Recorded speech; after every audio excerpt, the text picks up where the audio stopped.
Assalamualaikum warahmatullahi wabarakatuh. Alhamdulillahirabbil alamin. Alhamdulillahilladzi hadana li hadza wa ma kunna linahtadiya laula an hadana Allah. Asyhadu an la ilaha illallah wahdahu la syarika lah. Lahul mulku wa lahul hamdu wa huwa ala kulli syai'in qadir. Wa asyhadu anna Muhammadan abduhu wa rasuluh addal amanah wa ballaghar risalata wa nasahal ummah wa jahada fillahi ta'ala haqqa jihadihi hatta atahul yakin. Allahumma salli wa sallim wa barik wa an'im ala nabiyyika wa habibikal mustafa Muhammad ibn Abdullah wa ala alihi wa sahbihi wa man sara ala nahjihi wastanna bi sunnatihi ila yaumiddin. Amma ba'd. Ikhwatal imani rahimakumullahu jami'an. Hadirin wal hadirat, saudaraku, saudariku seiman dan seakidah jamaah kajian Masjid Al-Kahfi.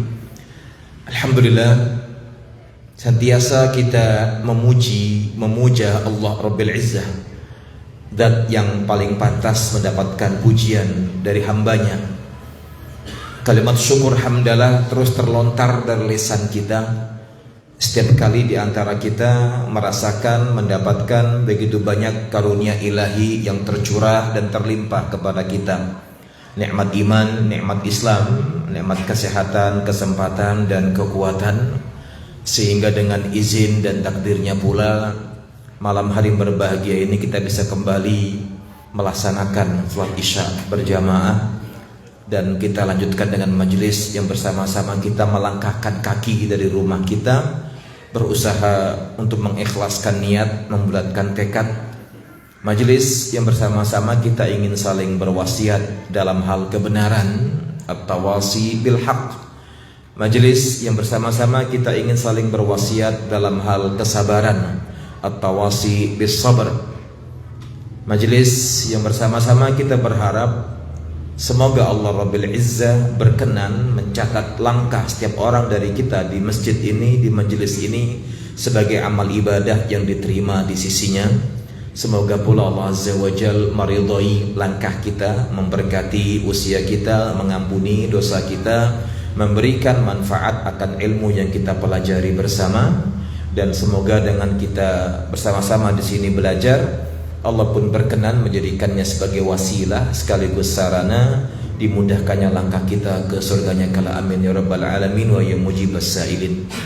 Ikhwatal imani rahimakumullahu jami'an, saudaraku, saudariku seiman seakidah jamaah kajian Masjid Al-Kahfi.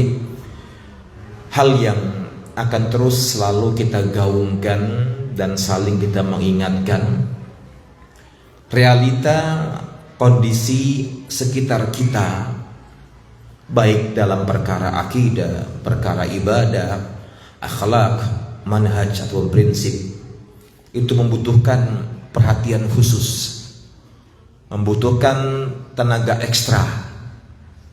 Mengapa demikian? Karena peperangan antara hak dan batil itu akan terus berkesinambungan, berkelanjutan sampai hari kiamat kelak. As-sira' bainal haq wal batil qa'im. Peperangan antara yang hak dan yang batil akan terus terjadi, antara yang benar dan yang salah. Karena konsepnya selama syaitan masih ada, maka pengikutnya juga ada. Setan itu kan tidak rela, tidak ridho kalau hamba Allah ini jadi orang baik. Setan itu tidak rela, tidak ridho kalau hamba-hamba Allah ini bertahan di atas keimanan. Setan ini tidak akan bisa merasakan kebahagiaan kalau belum menyeret hamba-hamba Allah ini menjadi pengikutnya dan menjadi penghuni neraka. Innama yad'u hisbahu liyakunu min ashabis sa'ir. Yang sebelumnya Allah mengingatkan kita dengan mengatakan inna syaitana lakum aduwun. Sesungguhnya syaitan itu musuh buat kalian. Fattakhiduhu aduwa. Sehingga Allah mewajibkan bagi setiap insan di antara kita, wabil khusus orang yang beriman, dengan perintah yang tegas, lugas dan jelas, dengan mengatakan fattakhiduhu aduwa. Jadikanlah setan itu musuhmu yang paling nyata. Kenapa demikian? Allah mengatakan kepada kita, innama yad'u hizbahu liyakunu min ashabis sa'ir. Karena esensi dari perjuangan dan langkah-langkah setan adalah yad'u hizbahu, mengajak, menyeru, merayu, hizbahu, golongannya, pasukannya, pengekornya, kalau bahasa orang sekarang kroni-kroninya itu, liyakunu min ashabis sa'ir, agar bersama-sama menjadi penghuni neraka. Naudzubillah min dzalik. Contoh simpel ketidakrelaan syaitan akan kebaikan kita. Kita tidur saja itu diganggu. Kecuali jika di antara kita nggak ada yang tidur ya. Ada di sini? Nggak ada pasti ya. Bahkan mungkin di antara kita kerjaannya mungkin sini insya Allah nggak ada ya. Di luar sana banyak. Kerjaannya tamatuk, tangi mangan turu gitu. Kayak ayam broiler. Tapi khusus hamba-hamba Allah yang beriman ini, sampai pun Anda tidur, Anda lelah dari pekerjaan sehari-hari, dari unsur ibadah sekalipun, setan gak berhenti. Gak berhenti. Simak hadis yang masyhur riwayat Bukhari Muslim dari jalur sahabat Nabi yang mulia Abu Hurairah radhiyallahu anhu, ketika Nabi mengatakan, yaqidu syaitanu ala qafiyati ra'si ahadikum salasa uqad idza huwa nama. Dikatakan yaqidu syaitanu ala qafiyati ra'si ahadikum idza huwa nama salasa uqad.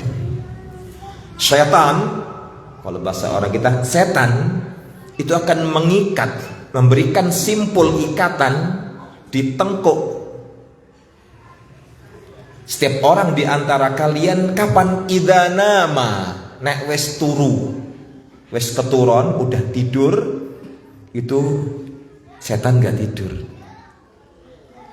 Bukan berarti antum gak usah tidur, jangan, tetap tidur. Nabi itu ya bangun malam ya tidur. Tapi yang namanya setan tidak pernah melewatkan satu momen, satu kesempatan kecuali masuk. Kita tidur pun dia menyiapkan simpul-simpul ikatan dengan 3 simpul, 3 ikatan. Idza huwa nama salasa uqad yadribu makana kulli uqdatin alaika lailun tawil farqud. Setiap simpul ikatan itu dituliskan, dibisikkan dalam kita, alaika lailun tawil farqud. Malam masih panjang, lanjutkan. Apanya? Turumu, tidurmu lanjut ke. Kalau bahasa setan yang modern, tenang bro, bengi urung adan, lanjut ke turumu. Wis penak-penak kan gitu. Plus kamarnya ber AC, kasurnya spring bed, bahannya latex misalnya, bed covernya yang bahan sutra Jepang misalnya. Nek turu ora gelem tangi, nek tangi malah nesu kan gitu. Tapi bukan masalah kasurnya saja, yang menjadi masalah adalah objeknya kita ini, sasarannya. 3 ikatan itu, setiap ikatan dituliskan, dibisikkan di telinga kita, alaika lailun tawil. Mas, malam masih panjang, lanjutkan. Farqud, lanjutkan tidurmu, wis tenang wae. Itulah syaitan. Lalu kita bertanya, 3 simpul tadi itu bisa nggak dilepaskan? Bisa, sangat bisa, bahkan mudah, asal kita mau mengkaji, mempelajari bagaimana yang diajarkan Nabi kepada kita. Tapi yang penting kita ketahui bagaimana jahatnya syaitan. Makanya kan jangan kaget Di sini insya Allah nggak ada, karena semuanya sudah ditakuti oleh setan. Ya, jadikan diri kita kayak Umar bin Khattab ya. Harus berani. Umar bin Khattab itu ditakuti oleh siapa? Syaitan. Makanya kan sering kita ulang-ulang kisah itu. Nabi pernah mengatakan, ya Ibn al-Khattab, innaka ma salakta fajjan illa wasalaka syaitun fajjan ghaira fajjik. Wahai Umar, tidaklah engkau melewati sebuah jalan dan di ujung jalan sana ada setan yang mikir setan ini, mending lewat gang lain. Itu Umar. Kalau kita diinteni setan. Kalau kita itu kata setan nggak ada lo, nggak rame. Tongkorongan kita nggak ada ente, nggak rame. Tapi kalau Umar bin Khattab, kalau kita boleh gambarkan di jalan-jalan Sudirman, protokol kota, Umar muncul, setan lewat di Ponorogo. Mikir, mendingan menghindar.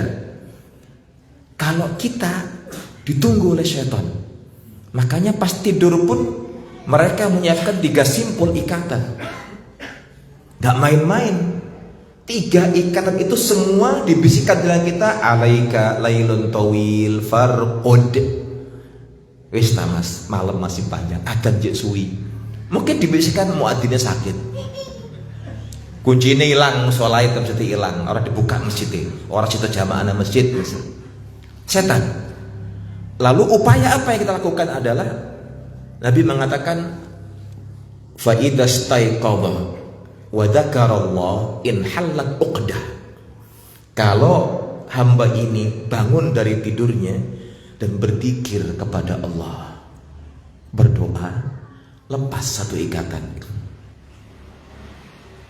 Masih lupa doa bangun tidur, Allahumma barik lana, bukan alhamdulillahilladzi ahyana ba'dama amatana wa ilaihin nusyur. Maaf, doa ini gampang nggak ngapalnya? Gampang banget, tapi gampang ditinggalkan oleh kita. Ngaku ya, ngaku. Si ngomong kata-katanya kelalen. Saking gampangnya doa ini, kita kadang melupakannya. Bahkan mungkin maaf meremehkannya. Bahkan semakin diperparah, ada sebagian kecil manusia yang sudah ngaji, bahkan mendakwakan yang hak itu, semoga karena lupa ya, nggak dibaca kadang-kadang. Padahal tidurnya Anda itu adalah kematian yang ringan. Ya, ada sebuah hadis riwayat Tabrani yang Nabi mengatakan an-naumu akhul maut. Tidur itu saudaranya kematian. Makanya kita yang tidur hati-hati. Turu itu kembarane mati.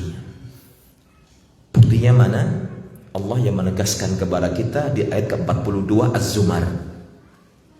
Az-Zumar ayat 42. Allah menegaskan kepada kita, Allahu yatawaffal anfusa hina mautiha wallati lam tamut fi manamiha fayumsikul lati qada 'alaiha al-mauta wa yursilul ukhra ila ajalin musamma inna fi dzalika laayatil liqaumin yatafakkarun.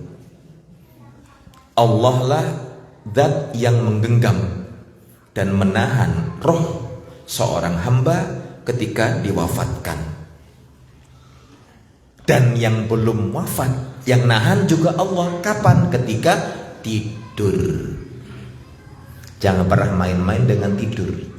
Nek tangi alhamdulillah, nek ora tangi ya wis, ora iso bengok. Makanya Allah sudah menggambarkan kepada kita, menjelaskan kepada kita, menegaskan kepada kita, wallati lam tamut fi manamiha. Nek sing durung mati juga ditahan rohnya oleh Allah ketika tidur. Ketika hamba tidur, maka akan ada 2 hamba yang akan mendapat perlakuan yang berbeda. Fayumsikul lati qada 'alaihal maut.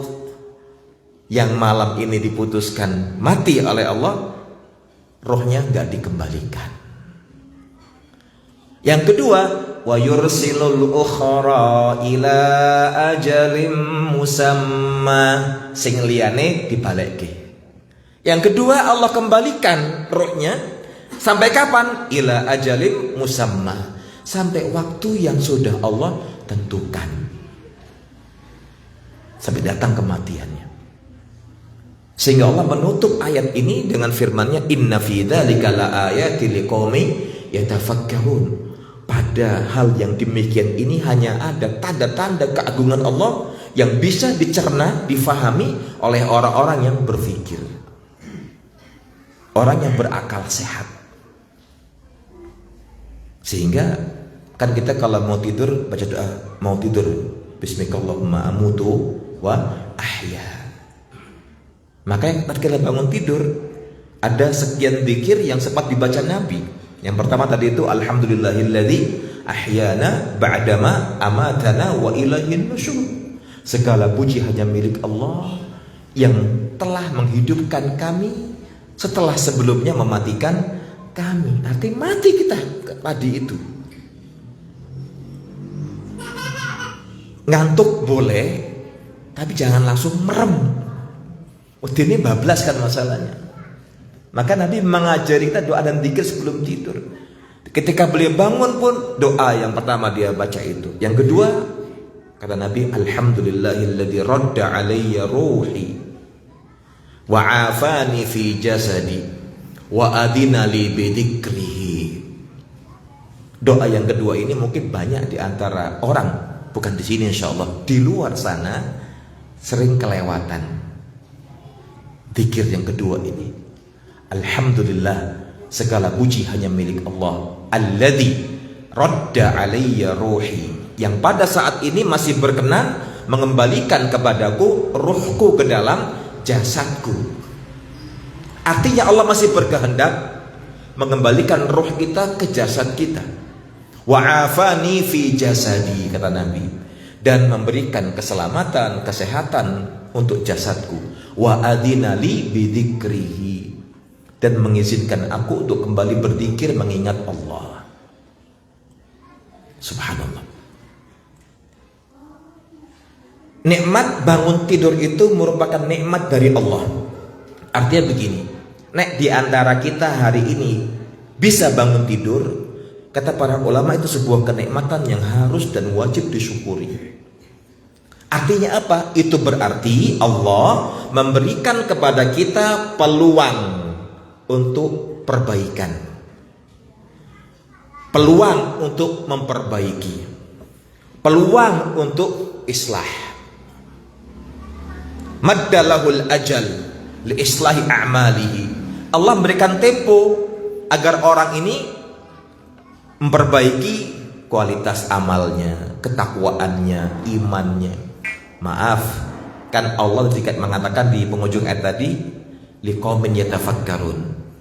Nek sing gelem mikir, mungkin bahasa kasar orang Indonesia untuk orang yang, maaf kasarannya ya, orang yang waras ya, itu akan berpikir, alhamdulillah Allah bangunkan saya pagi ini, siang ini, untuk melanjutkan aktivitas ibadah, memperbaiki kualitas amal kita.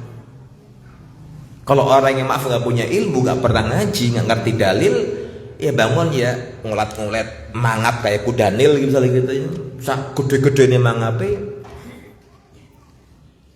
Tapi kalau orang beriman, dia betul-betul memahami ini sebuah kenikmatan yang Allah berikan kepada saya, yang wajib saya syukuri. Itu berarti Allah memberikan saya peluang, tempo, kesempatan, fursat untuk kita memperbaiki dan berbenah. Kembali kepada tadi yang setan. Jadi kalau bangun lalu berzikir, lepaslah ikatan yang keberapa? Pertama. Tinggal berapa? 2. Apa yang bisa melepaskannya? Gunting? Bukan. Cutter? Bukan. Senso? Yang gede susan, gue ngutok wit yang gede ini 2 meter, nggak bisa. Malah pedet gulu nih urusannya kan gitu. Tapi kembali ke amal yang berikutnya, kata Rasulullah, wa in tawaddo'a in halat uqdah. Tadi kan bangun lalu berzikir, lepas yang pertama. Lalu bangun zikir dan berwudu, lepas ikatan yang kedua. Wa idza staiqadha tsumma dzakarallah tsumma tawaddaa tsumma shalla. Ini yang terakhir. Lalu dia berwudu, salat. In halat uqdah, lepaslah ikatan yang ketiga. Sampai di sini tidak. Nabi memberikan kabar gembira berikutnya. Kalau tiga hal ini dilakukan seorang hamba dalam kesehariannya, apa yang dia rasakan? Apa yang didapatkan? Dua hal, kata Rasulullah. Asbaha nasyitan tayyiban nafsi. Maka pagi harinya dia semangat. Bukan karena minum jamu, minum madu, yaitu sebagai penopang, ya, suplemen penunjang. Tapi ketika mengikuti sunnah yang diajarkan Nabi, maka pagi hari itu ketika dia mengamalkan tiga hal dari tidurnya, bangun berzikir, berwudu, terus sholat, maka asbaha nasyitan. Kondisi fisiknya di kala pagi itu semangat. Ijo royo-royo, tidak ijo loyo-loyo. Semangat dia. Thayyiban nafsi, dan jiwanya bersih. Jiwanya tenang.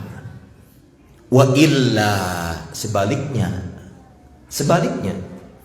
Kalau tidak segera bangun, dan kalaupun bangun gak zikir, mau wudhu di tengah malam juga bermalas-malasan dan gak mau sholat, ya sudah. Asbaha wa illa asbaha khabisan nafsi kaslan. Lawan dari yang pertama. Maka kalau tidak mengamalkan sunnah tadi di pagi harinya, kondisi apa? Khabisan nafs. Jiwanya kotor, nggak tenang, kemerungsung, kelihatan. Kenapa? Tidak membentengi diri dengan zikir yang benar, tidak mengamalkan yang Nabi contohkan. Kaslan, dan tipikalnya pemalas. Itu baru satu contoh yang akan menjadikan pribadi kita itu kuat, semangat, dan sehat. Subhanallah. Ternyata begitu indah Islam itu kalau kita fahami. Satu aspek saja kita kaji, memberikan sebuah manfaat dan faedah bagi pribadi seorang mukmin dan mukminah, muslim dan muslimah. Makanya akan ada dua hamba yang berbeda. Yang ini semangatnya Masya Allah dan jiwanya bersih soleh. Yang ini malas dan toleh. Lawannya soleh itu apa? Toleh, dari bahasa Arab. Nah kan ibu kita sering ngomong, le ojo tola toleh. Nek wong soleh orang bakal tola toleh. Jadi orang Jawa pun ngerti bahasa Arab ya. Lawannya soleh itu apa? Toleh. Subhanallah. Berarti tidak ada orang Jawa nggak senang bahasa Arab, berarti nggak ngerti Arab berarti ya. Itu dua hal yang mungkin bagi sebagian orang di luar sana, wah, mau dikir sebelum tidur wae kok dipermasalahkan. Lihat dampaknya loh ya. Lihat akibatnya. Ternyata sunnah yang Nabi ajarkan kepada kita itu jika dipahami dengan baik dan benar dan diamalkan dengan baik dan benar sesuai dengan yang Nabi contohkan, justru memberikan kemaslahatan, kebaikan, keselamatan, kebahagiaan, keberuntungan fid dunya wal akhirah. Karena itu contohnya. Silahkan dicoba. Karena seorang mukmin dia tidak akan pernah mau jadi orang pemalas. Syaitan itu begitu getol, ingin menjadikan manusia ini tidak baik, tidak soleh, tidak taat, harus malas. Orang bilang mungkin letoy, leda-lede, nggak peka, alias pokok itu katanya. Itu Satu hal, bagaimana kita akan menghadapi sebuah tantangan dari syaitan. Yang kedua, pengikutnya para syaitan. Antum bisa bayangkan, kita melek diganggu, duduk diganggu, berdiri diganggu, tidur pun diganggu. Sehingga setiap orang di antara kita sekarang tertuntut punya kewajiban betul-betul membentengi diri kita, keluarga, dengan benteng yang kuat, al-hisnul hasin, dengan benteng yang kokoh. Kalau kita melihat orang bikin gedung dengan kokoh, konstruksi bangunannya kokoh, dengan tiang pancang yang begitu kuat, kita bangga, ini kayaknya bakal kuat 3 abad misalnya.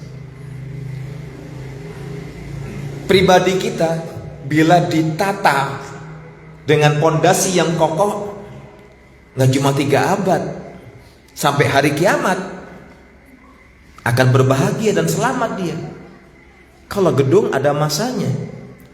Tapi kalau kita membentengi diri dengan benteng pondasi yang benar dan kokoh, maka justru selama-lamanya kita akan kokoh dan kuat. Kuat keimanannya, kuat akidahnya, kuat ibadahnya, manhajnya, akhlaknya, sehingga nggak mudah digoyah oleh syaitan, tidak mudah untuk diombang-ambingkan oleh syaitan. Karena syaitan itu punya khutuwat, sehingga Allah ketika mengingatkan kita, wala tattabi'u khutuwatis syaitan, jangan pernah kalian itu mengikuti langkah-langkah syaitan. Allah tidak mengatakan khutwah, satu langkah, tapi apa? Khutwat. Itu artinya jebakan setan tidak satu, banyak, sangat banyak. Dan potensi itu selalu dicari oleh syaitan, peluang itu diincar oleh syaitan, dan momen itu ditunggu oleh syaitan.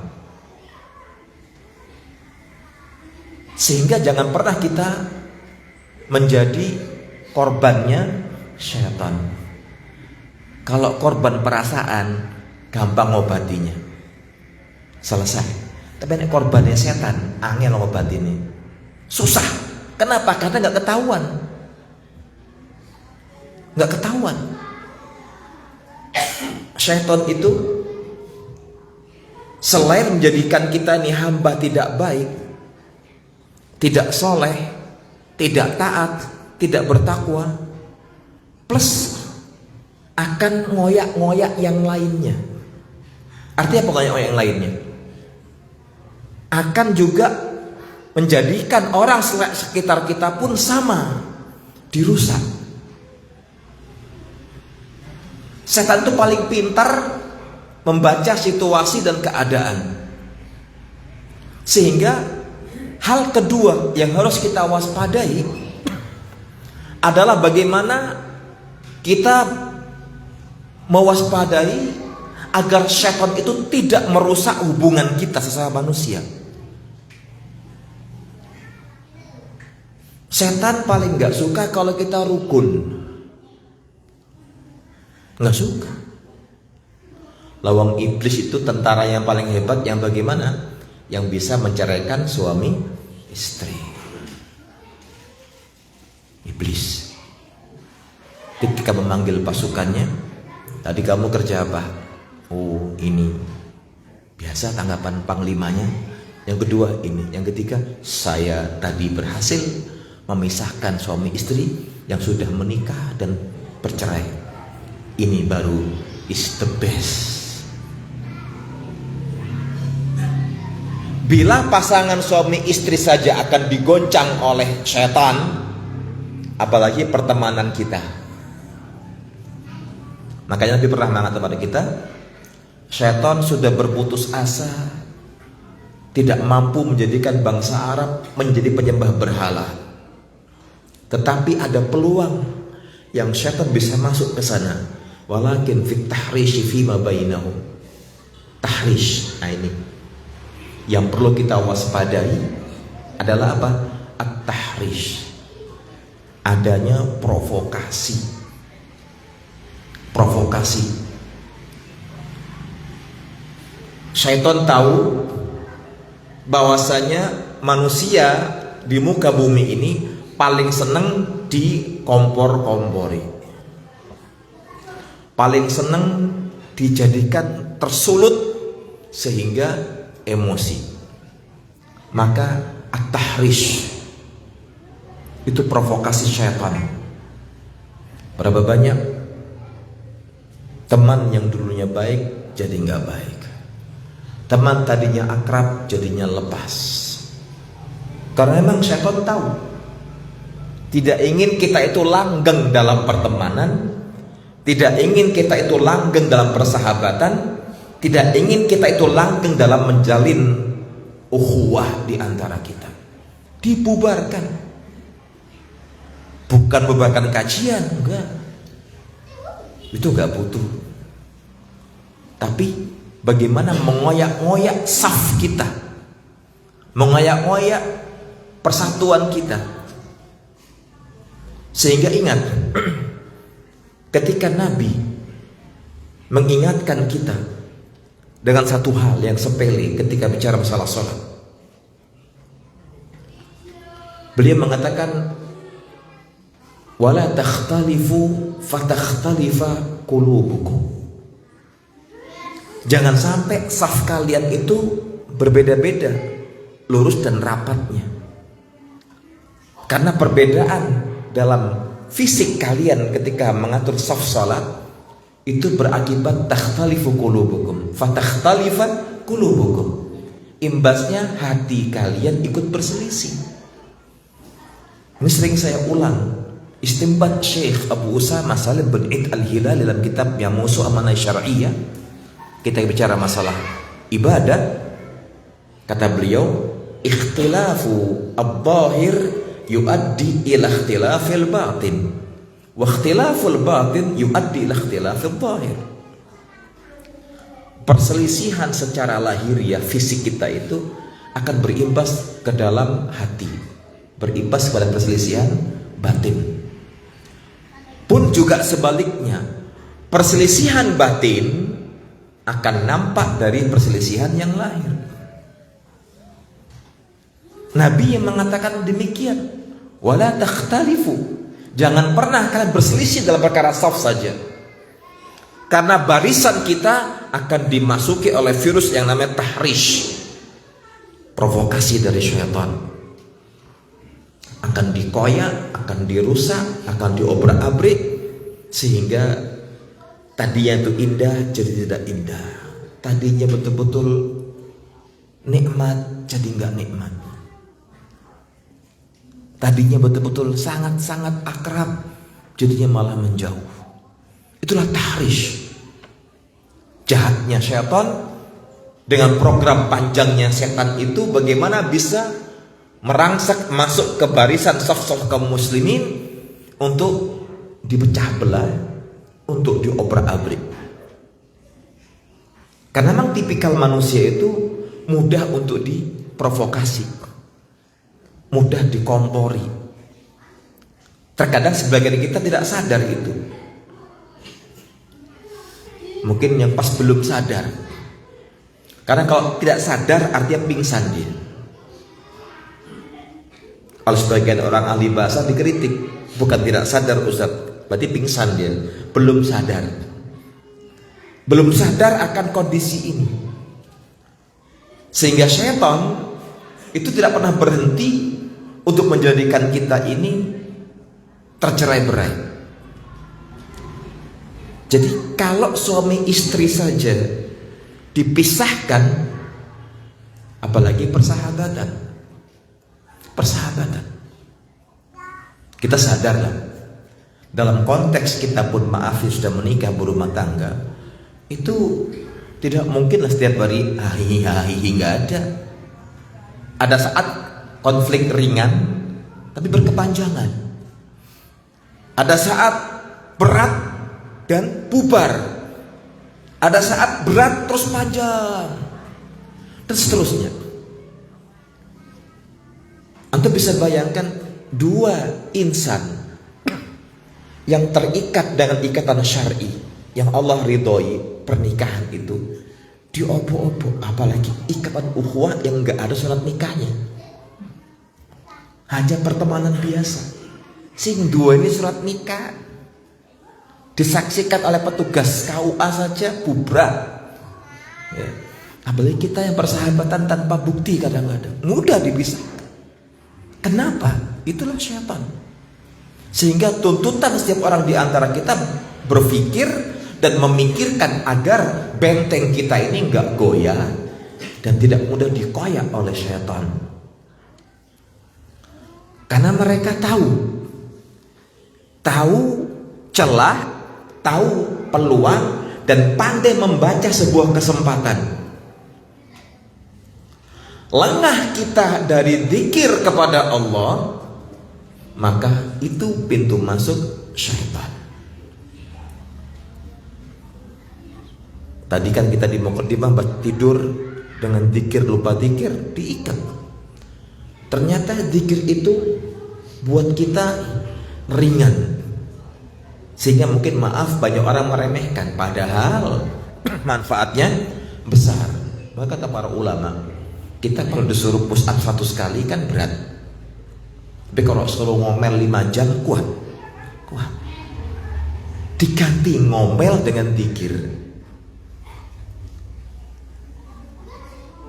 Ternyata zikir itu masuk kategori hisnul hasin, benteng yang kokoh yang bisa menjaga kita dari gangguan syaitan.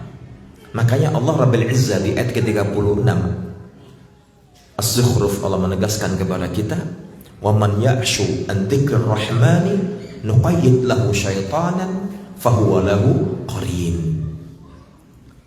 Wa man ya'shu, barang siapa yang berpaling dari peringatan kami, ajaran kami, tidak mengingat kami, enggak berzikir kepada Allah, Allah katakan berikutnya, nuqayyid lahu syaitanan fahuwa lahu qarin. Kami jadikan buat dia pendamping setia yang akan mendampingi dia tanpa imbalan apapun, gratis.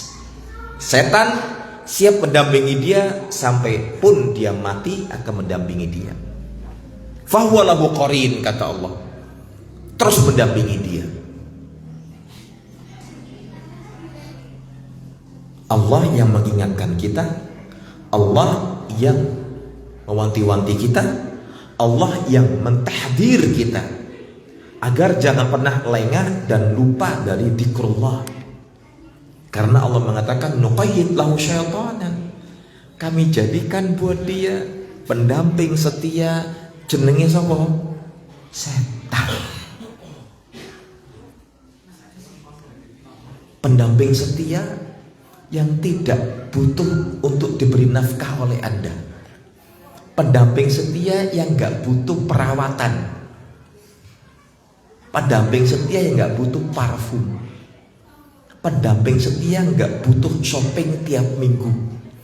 Pendamping setia gak pernah nuntut untuk diajak healing halan-halan, gak pernah minta. Mong siji sarate, tidak zikir, gak ingat sama Allah. Gampang gak? Gampang. Tapi akibatnya selawase. Karena kalau itu sudah diputuskan, maka setan akan mengatakan sama kita, sak duluran sak lawase ya bro. Karena ancamannya itu fahuwa lahu qarin. Sehingga setan pun terus mewariskan kepada pengikutnya, aja pedot oyot, lanjutkan.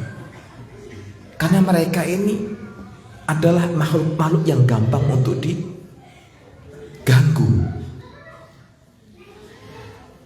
Lihat itu.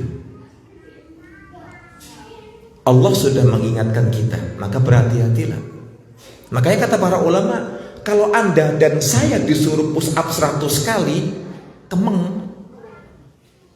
Apalagi udah usia utur, mau bayar 1 miliar roh gelem mau.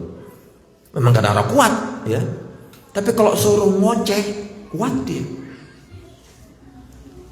Padahal ketika Anda kuat mengoceh sejam, maka kuatkan pula zikir Anda. Sering saya ulang-ulang, kita kalau menyebut kalimat astagfirullah, astagfirullah itu 100 kali tidak lebih dari 2 menit. Bayangkan. Tapi kita kadang jarang mengamalkan. Bukan enggak, mungkin jarang. Kita masih berhusnudzon. Ya. Yo syukur-syukur kelingan istighfar. Nek eling kan gitu ya. Kalau ingat, tapi masih mending.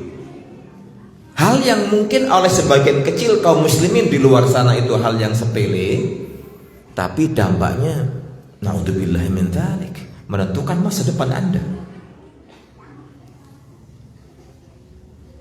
Bahkan kalau tidak kita bentengi dengan satu hal yang prinsipil ini, masalah zikir juga, tidak akan buat Anda tenang. Enggak tenang. Goncangan jiwa itu memang terkadang kita butuh kepada seorang psikolog, tapi yang baik mestinya. Tapi ada obat yang tidak bisa dibeli di apotik. Ada resep nggak bisa Anda minta dari seorang dokter. Resepnya sudah ada di Al-Quran, di Al-Hadis. Nggak perlu Anda harus telepon dulu, reservasi, minta nomor antrian sekian, nggak bisa. Cukup Anda rutinkan diri Anda berzikir kepada Allah, akan diberikan ketenangan dan kenyamanan, tidak mudah kemerungsung dan keteh umum. Nah, Allah sudah menggambarkan kepada kita di ayat 28 Ar-Ra'd, alladzina amanu wa tatma'innu qulubuhum bidzikrillah, ala bidzikrillah tatma'innul qulub. Orang-orang yang beriman itu tentram, tenang jiwa mereka dengan berzikir kepada Allah. Ketahuilah, dengan berzikir kepada Allah, tenanglah hati kita.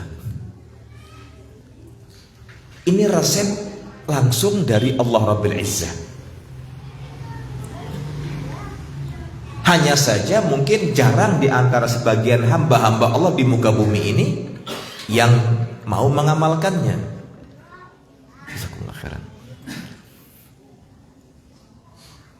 Tidak sedikit di antara mereka yang menyepelekan perkara ini, yang menegaskan Allah kepada kita, alladzina amanu wa tatma'innu qulubuhum bidzikrillah. Orang-orang yang beriman itu tentram, tumakninah. Kan orang Jawa lagi ngomong tumakninah, itu anteng kan? Tenang. Tenangnya orang-orang yang beriman dan hati mereka itu tumakninah, jiwa yang tumakninah, itu bidzikrillah, dengan berzikir kepada Allah, menyebut nama Allah, mengingat Allah, membaca Al-Quran, sholat. Tenang jiwa mereka. Sehingga Allah menutup ayat ini, ayat 28 Ar-Ra'd, dengan firman-Nya, ala bidzikrillahi tatmainnul qulub. Ketahuilah, Allah mengingatkan kita, ketahuilah, hanya dengan berzikir kepada Allah, tenanglah jiwa kita, tenanglah hati kita. Banyak kasus lapangan itu orang yang mengalami depresi, stres karena tidak melazimkan zikir kepada Allah Rabbil Izzah. Itu di antara benteng yang bila setiap orang di antara kita bisa mengamalkan dengan baik dan benar, dia gak akan rugi, tidak akan menyesal. Justru sebaliknya, ketika tidak mau mengamalkan dan tidak melazimkan dirinya, mendawamkannya, tidak melanggengkan amaliyah tadi, dia akan menyesal, dia akan merugi. Merugi di dunia wal akhirah. Hal yang barangkali sepele. Sehingga setiap kita pribadi mukmin dan mukminah di antara kita harus betul-betul waspada agar tidak menjadi korbannya syaitan yang bisa merusak segala aspek kehidupan kita, bahkan hubungan kita dengan orang lain, bahkan dengan orang paling dekat dengan kita, keluarga kita, kerabat kita. Ini barangkali nasihat yang bisa kami sampaikan di forum yang berbahagia ini. Nasihat singkat ya, enggak ya, panjang ya, lebih 40 menit. Mudah-mudahan bisa memberikan manfaat untuk saya pribadi khususnya dan semua di sini.